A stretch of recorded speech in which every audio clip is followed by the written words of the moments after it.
So on with the awards. Now, next up is this year's Print Award, which recognises an outstanding feature published in print or online that highlights a story from or relating to a developing country. Let's listen to an extract from each of the articles. Murder in Burundi. Jessica Hatcher-Moore for The Guardian. The murders at the convent horrified Burundians, not just because of their brutality, but because they took place almost a decade after the end of the country's 12-year civil war, in which 300,000 were slaughtered and 1.2 million fled their homes. The powerful Catholic Church in Burundi, which represents 80% of Burundians, has come under suspicion for providing aid to militant groups during the civil war. But it has also regularly criticised government abuses and paid a price for it. When church leaders have denounced the violence of the country's warring factions, political leaders have often seen them as a threat and done whatever was necessary to silence them.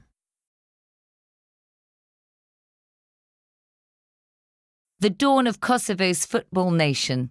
James Montague for the Bleacher Report. In 2008, Kosovo unilaterally declared independence. A few months later, they applied to join FIFA, but were rebuffed for years, until this year's vote for full FIFA membership. Now Kosovo had to build a team, and the question of who should play and whether high-profile players would be allowed to switch nationalities had dominated the build-up more than the political consequences. I asked why the squad for the Finland game had not been announced. "We don't have a squad to announce yet," the president of the Football Federation of Kosovo replied honestly. FIFA, he explained, had said that decisions on switching nationalities would be made on a case-by-case basis. Switzerland and Albania, which stood to be affected the most by defections, were understandably angry that they might lose dozens of players. The Forgotten Shipwreck. Stephen Gray and Amina Ismail for Reuters. At around 2 a.m. on the 9th of April, a large blue fishing boat carrying hundreds of African migrants and their children capsized just off the coast of Egypt. Some drowned quickly, others thrashed in the water, yelling for help in Arabic, Somali or Afan Oromo. A solitary electric torch probed the moonless darkness. It came from a smaller boat that was circling tantalizingly close. The men on the boat, the people smugglers who'd brought their human cargo to this point, were searching only for their comrades. They ignored the screams of the migrants and beat some back into the water. A 23-year-old who had fled death threats in Mogadishu was among the few who swam to safety.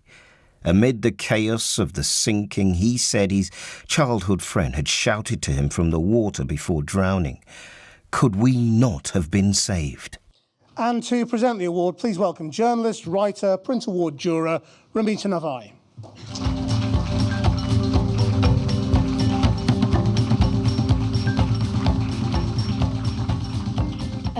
It was an absolute joy reading these 3 nominations, and what they all had in common is great journalism and real passion and dedication to tell these complex and difficult stories. But what really set these 3 apart was brilliant storytelling, and none more than, I know who the winner is. Absolutely gripping read, Murder in Burundi.